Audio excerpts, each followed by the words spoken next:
എന്നാൽ അബി മനസ്സിൽ ചിന്തിച്ചു. ഞാനിത് നേരത്തെ തന്നെ പ്രതീക്ഷിച്ചിരുന്നു. സായിചന്ദ്രന് തന്റെ അച്ഛന്റെ മനസ്സ് മാറ്റേണ്ടത് എങ്ങനെയാണെന്ന് കൃത്യമായി അറിയാമായിരിക്കും. അതിനുവേണ്ടി അവരേതറ്റം വരെയും പോകും. പല്ലവിയുടെ മനസ്സിലെ അസ്വസ്ഥത അവളുടെ മുഖത്ത് വ്യക്തമായി കാണാമായിരുന്നു. എന്തായാലും നീ സ്വപ്നം കണ്ടതെല്ലാം വെറുതെ ആയിപ്പോയല്ലോ പല്ലവി. പാവം, എനിക്ക് നിന്നോട് സഹതാപമുണ്ട്. രമ്യ അവളുടെ കളിയാക്കൽ തുടർന്നു.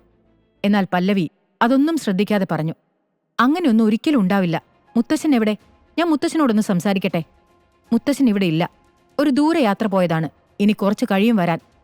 പല്ലവിയുടെ വാക്കുകൾക്ക് മറുപടി പറഞ്ഞത് രമ്യയായിരുന്നില്ല, സതീഷായിരുന്നു. പല്ലവി അവനെ തിരിഞ്ഞു നോക്കി. അവൻ തുടർന്നു, പിന്നെ പോകുന്നതിന് മുൻപ് മുത്തശ്ശൻ എനിക്ക് ഈ പ്രൊജക്ട് കൈമാറിയിട്ടുണ്ട്. നീ ഇനി വീട്ടിൽ പോയി റെസ്റ്റ് എടുത്താ മതി. ഇവിടുത്തെ കാര്യങ്ങളെല്ലാം ഞാൻ നോക്കിക്കോളാം. ഇത് കേട്ട് പല്ലവിക്ക് ദേഷ്യം വന്നു. അവൾ സതീഷിനോട് ചോദിച്ചു, എന്തടിസ്ഥാനത്തിലാണ് മുത്തശ്ശൻ നിനക്ക് ഈ പ്രൊജക്ട് തന്നത്? പല്ലവിയുടെ ചോദ്യം കേട്ട സതീഷ് അവളെ കളിയാക്കി ചിരിച്ചുകൊണ്ട് പറഞ്ഞു, എന്തടിസ്ഥാനത്തിലെന്നോ? നല്ല ചോദ്യം. അത് നിനക്ക് ഓർമ്മയില്ലെങ്കിൽ ഞാൻ നിന്നെ ഓർമ്മിപ്പിക്കാൻ പല്ലവി. ഞാൻ സതീഷ്, ശ്രീചന്ദ് കൺസ്ട്രക്ഷൻ കമ്പനിയുടെ അവകാശി, ഏക അവകാശി. കുറച്ചു കാലം കൊണ്ട് തന്നെ ഈ ബിസിനസ്സും കുടുംബവും എല്ലാം എന്റെ കീഴിലാവും. എന്റെ കീഴിൽ മാത്രം. ഈ കാരണം മാത്രം പോരെ പ്രൊജക്ട് ഞാൻ കൈകാര്യം ചെയ്യാൻ? സതീഷ് അഹങ്കാരത്തോടെ പറഞ്ഞു നിർത്തി. ഇതെല്ലാം കേട്ട പല്ലവി ഒന്നും മിണ്ടാതെ ദേഷ്യം അടക്കി നിന്നു.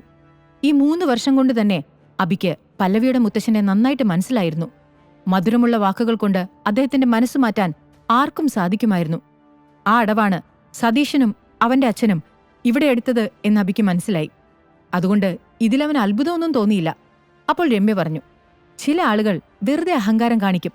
തങ്ങൾക്ക് മാത്രമേ ഈ ലോകത്ത് എന്തും നേടാൻ കഴിയൂ എന്നാണ് അവരുടെ വിചാരം.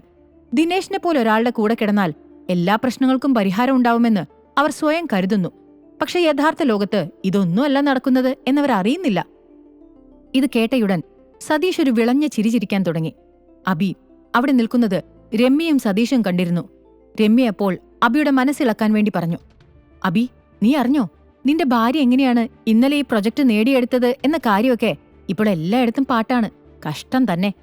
സതീഷും രമ്യയും ഓഫീസിൽ വെച്ച് പല്ലവി അപമാനിച്ചുകൊണ്ടിരുന്നു. രമ്യ അബിയുടെ മുന്നിൽ വെച്ച് നിർത്താതെ ഓരോന്ന് പറയുന്നത് കേട്ട് പല്ലവി മനസ്സിൽ ചിന്തിച്ചു, ഇവളെന്താ ഇങ്ങനെയൊക്കെ പറയുന്നത്? ദൈവമേ, അബിയുടെ മുമ്പിൽ വെച്ചാണല്ലോ സംസാരം മുഴുവൻ. അവൻ എന്നെക്കുറിച്ച് എന്ത് വിചാരിക്കും? ഇവളെ മിണ്ടാതെ ഇരിക്കുന്നുമില്ലല്ലോ. എന്താ ഇനി ചെയ്യാ? പല്ലവിയുടെ മുഖത്ത് നല്ല പരിഭ്രമം ഉണ്ടായിരുന്നു. അപ്പോഴാണ് അബി രമ്യയോട് ചോദിച്ചത്, നീ എന്താണ് പറഞ്ഞുകൊണ്ട് വരുന്നത്? ഒന്ന് വ്യക്തമായി പറയാമോ? എന്നാലല്ലേ എനിക്ക് കാര്യം മനസ്സിലാവൂ. അതുകൂടി കേട്ടതോടെ പല്ലവിയുടെ പേടി കൂടി. എന്നാൽ രമ്യയ്ക്കത് കേട്ടതോടെ ആവേശം കൂടി. അവൾ അബിയോട് പറയാൻ തുടങ്ങി, അബി, നീ ഈ പല്ലവിയെ സന്തോഷിപ്പിക്കാൻ വേണ്ടി ദിവസം മുഴുവൻ കഠിനാധ്വാനം ചെയ്യുന്നതിനിടയിൽ ഇവളേതോ 5 സ്റ്റാർ ഹോട്ടലിൽ ആ ദിനേശിനെ സന്തോഷിപ്പിച്ചുകൊണ്ട് കിടക്കുകയായിരുന്നു.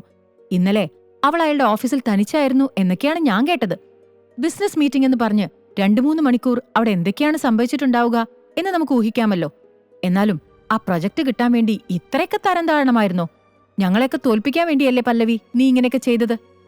പല്ലവിക്കും ദിനേശിനുമിടയിൽ എന്തോ നടന്നത് താൻ കണ്ടതുപോലെയാണ് രമ്യ ആവേശത്തോടെ എല്ലാം വിശദീകരിച്ചത്. ഇതോടെ ഇവർ തമ്മിൽ പിരിയും എന്ന് മനസ്സിലുറപ്പിച്ച രമ്യയോട് അബി ചോദിച്ചു, അതുകൊണ്ട്? അബിയുടെ ആ ചോദ്യം കേട്ട രമ്യയും സതീഷും പല്ലവിയും ഒരുപോലെ ഞെട്ടി. അബി ഈ കാര്യങ്ങളൊന്നും അറിയാത്ത ഒരു പാവമാണെന്നാണ് എല്ലാവരും കരുതിയത്. എന്നാൽ അബിയായിരുന്നു ഈ കാര്യങ്ങളെല്ലാം ചെയ്തുകൊണ്ടിരുന്നത് എന്നാരും അറിഞ്ഞില്ല. കരാർ ഒപ്പിട്ടതിനു ശേഷം പല്ലവിയും ദിനേശും ഓഫീസ് മുറിയിലിരുന്ന് സംസാരിച്ചതെല്ലാം അബി അറിയുന്നുണ്ടായിരുന്നു. ദിനേശ് കാര്യങ്ങളെല്ലാം അബി അറിയിച്ചുകൊണ്ടിരുന്നു. അബി അങ്ങനെ ചോദിച്ചപ്പോൾ രമ്യ പറഞ്ഞു, അതുകൊണ്ട് എന്താണെന്നോ? നിനക്കെന്താ ഭ്രാന്താണോ? നിന്റെ ഭാര്യ മറ്റൊരാളുടെ കൂടെ കിടന്നിട്ടുണ്ടെന്നറിഞ്ഞിട്ടും നിനക്കൊരു കൂസലും ഇല്ലല്ലോ. ആ ദിനേശ് ആരാണെന്ന് നിനക്കറിയോ? അയാൾ സുന്ദരനും പണക്കാരനുമാണ്. അപ്പോൾ അവർ രണ്ടുപേരും ഒരു ഓഫീസ് മുറിയിൽ തനിച്ചിരിക്കുമ്പോൾ അവിടെ എന്താണ് നടന്നിട്ടുണ്ടാവുക എന്ന് നിനക്ക് ഞാൻ പറഞ്ഞു തന്നിട്ട് വേണോ അറിയാൻ? അവരവിടെ ഇരുന്ന് സിനിമാ കഥ ചർച്ച ചെയ്യല്ലേ, വിഡ്ഢി. എന്നാൽ അബി ഇതെല്ലാം കേട്ട് ചിരി നിയന്ത്രിക്കാൻ പാടുപെട്ടു. ആ പണക്കാരനും സുന്ദരനുമായ ദിനേശ് തനിക്ക് വേണ്ടിയാണ് ജോലി ചെയ്യുന്നത് എന്ന് ഈ രമ്യ അറിയുന്നില്ലല്ലോ എന്നവൻ ചിന്തിച്ചു. അവളെ ഒന്നുകൂടെ ഇട്ട് വട്ട് കളിപ്പിക്കാൻ വേണ്ടി അബി പറഞ്ഞു, അവരവിടെ ഇരുന്ന് സിനിമാ കഥ പറയുകയായിരുന്നു എന്നാണല്ലോ പല്ലവി എന്നോട് പറഞ്ഞത്, അല്ലേ പല്ലവി? അത് കേട്ടതോടെ പല്ലവി ഉറക്കി ചിരിക്കാൻ തുടങ്ങി. അബി വെറുതെ രമ്യയുടെ മുന്നിൽ അഭിനയിക്കുകയാണെന്ന് അപ്പോൾ അവൾക്ക് മനസ്സിലായി. യഥാർത്ഥത്തിൽ അവൻ രമ്യയെ കളിയാക്കുകയായിരുന്നു. പല്ലവിക്ക് ആദ്യ അല്പം വിഷമം തോന്നിയെങ്കിലും അബിക്ക് തന്നെ പൂർണ്ണ വിശ്വാസമുണ്ടെന്ന് പല്ലവിക്ക് അപ്പോൾ മനസ്സിലായി. അതവൾക്ക് ആത്മവിശ്വാസം നൽകി. രമ്യ അപ്പോഴും വിടാൻ ഭാവമില്ലായിരുന്നു. അവൾ തുടർന്നു, പല്ലവി നിന്നെ ചതിക്കുകയാണെന്ന് ഇപ്പോഴും നിനക്ക് മനസ്സിലായില്ലേ? അബി അശ്രദ്ധമായി പറഞ്ഞു. ആണെങ്കിലും എനിക്കൊരു പ്രശ്നവുമില്ല. അതുകൂടി കേട്ടതോടെ രമ്യ ഒന്നും മിണ്ടാതായി. സതീഷ് അപ്പോൾ അവരുടെ അടുത്ത് ഇതെല്ലാം കേട്ടുകൊണ്ട് നിൽക്കുന്നുണ്ടായിരുന്നു. അവൻ വേഗം കയറി പറഞ്ഞു, എന്താണ് അബി, നീ ഇത്രയ്ക്ക് മണ്ണുണ്ണിയായി പോയല്ലോ. നീ ഒരു വളർത്തുമൃഗം മാത്രമാണ്, ഒരു പ്രയോജനവുമില്ലാത്ത വളർത്തുമൃഗം. ഭാര്യയുടെ താളത്തിന് ഇങ്ങനെ തുള്ളിക്കോ. ഓരോ തവണയും പല്ലവിയുടെ വീട്ടുകാരുടെ സംസാരം അബി നിശബ്ദമായി കേട്ടുകൊണ്ട് നിൽക്കാറാണ് പതിവ്. പല്ലവിക്ക് അത് കാരണം ഒരു ബുദ്ധിമുട്ടും ഉണ്ടാവരുത് എന്ന് വിചാരിച്ചാണ് അങ്ങനെ ചെയ്യുന്നത്. എങ്കിലും പല്ലവിയെ ഇഷ്ടമില്ലാത്തവരെ താനെന്തിനു സഹിക്കണം എന്ന് അബി അപ്പോൾ ആലോചിച്ചു. അതുകൊണ്ട് അബി ശാന്തമായ സ്വരത്തിൽ തന്നെ സതീഷിനോട് പറഞ്ഞു, സതീഷേ, ഇന്നലെ നിനക്ക് മുത്തശ്ശന്റെ കയ്യിൽ നിന്ന് കണക്കിന് കിട്ടിയെന്നാണല്ലോ കേട്ടത്. അതിന്റെ വേദനയൊക്കെ മാറിയോ? അബിയുടെ ചോദ്യം സതീഷിന്റെ മുറിവിൽ ഉപ്പു പുരട്ടിയ പോലെയായി. ഇന്നലെ ഓഫീസിൽ വെച്ചുണ്ടായ അപമാനം ജീവിതകാലം മുഴുവൻ സതീഷിന് മറക്കാൻ സാധിക്കില്ലായിരുന്നു. അവൻ പ്രകോപിതനായിക്കൊണ്ട് പറഞ്ഞു, നീ എന്തിനാ അതെല്ലാം പറയേണ്ട ആവശ്യം? നീ നിന്റെ ഭാര്യയെ നിയന്ത്രിക്കാൻ നോക്കിയാൽ മതി. സതീഷിന്റെ വാക്കുകൾ കേട്ട് അബി സ്വയം നിയന്ത്രിച്ചുകൊണ്ട് പറഞ്ഞു, പല്ലവിയുടെ കാര്യം ഞാൻ നോക്കിക്കോളാം. നീ നിന്റെ കാര്യം മാത്രം നോക്കിയാൽ മതി. ഇനിയും അടി വാങ്ങാതെ നോക്കിക്കോ. എടാ, നീ എന്താണീ പറയുന്നത്? എന്നെ അടിക്കുമെന്നോ? അതിനു മാത്രം വളർന്നോ നീ? എന്നാൽ അബിക്ക് യാതൊരു കൂസലുണ്ടായിരുന്നില്ല. അവൻ പറഞ്ഞു, ഇങ്ങനെ സംസാരിക്കാൻ നിന്നാ പിന്നെ അടിക്കല്ലാതെ വേറെ വഴിയില്ല. നിന്റെ ഭാര്യയ്ക്ക് അവിഹിതബന്ധം ഉള്ളതൊന്നും നിനക്ക് പ്രശ്നമല്ലല്ലേ? സതീഷ് വീണ്ടും ചൊറിഞ്ഞുകൊണ്ട് ചെന്നു. പല്ലവി ഇതെല്ലാം കണ്ട് അന്തം വിട്ടു നിന്നു. ഇത്രയും കാലവും എല്ലാവരുടെയും മുന്നിൽ നിസ്സഹായനായി ഒന്നും പറയാതെ മിണ്ടാപ്രാണിയെപ്പോലെ നിന്ന അബി തന്നെയാണോ ഇത് എന്ന് പല്ലവിക്ക് സംശയം തോന്നിപ്പോയി. ആദ്യമായാണ് അബി ഇങ്ങനെ പറയുന്നത് അവൾ കേൾക്കുന്നത്.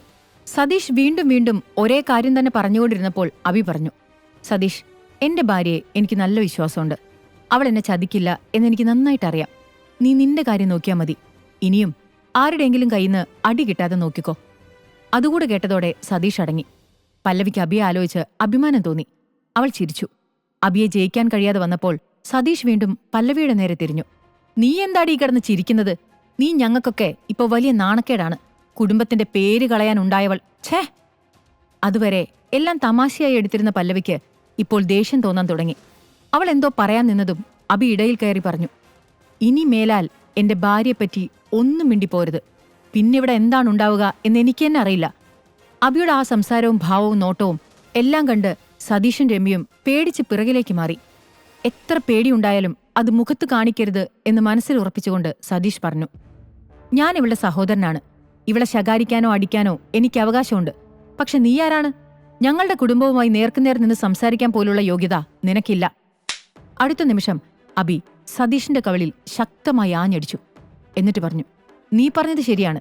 നീയുമായി നേർക്കുനേർ നിന്ന് സംസാരിക്കാനുള്ള യോഗ്യത എനിക്കുണ്ടാവില്ല. പക്ഷേ നിന്നെ ഇതുപോലെ അടിക്കാനുള്ള യോഗ്യത എനിക്കുണ്ട് എന്നാണ് എന്റെ വിശ്വാസം. ഒരുപാട് തവണ നിനക്ക് ഞാൻ വാണിംഗ് തന്നതാണ്, നീ കേട്ടില്ല. പല്ലവിയുടെ കണ്ണുകൾ അമ്പരപ്പ് കൊണ്ട് വിടർന്നു. രമ്യയുടെ വായിൽ നിന്നും ഒരു ശബ്ദവും വന്നില്ല. എല്ലാവരും അബിയുടെ ഭാവമാറ്റം കണ്ട് അത്ഭുതപ്പെട്ട് നിൽക്കുകയാണ്. ഇത്രയും കാലം അവനെ എത്ര കളിയാക്കിയാലും ഒന്നും തിരിച്ചു പറയില്ലായിരുന്നു.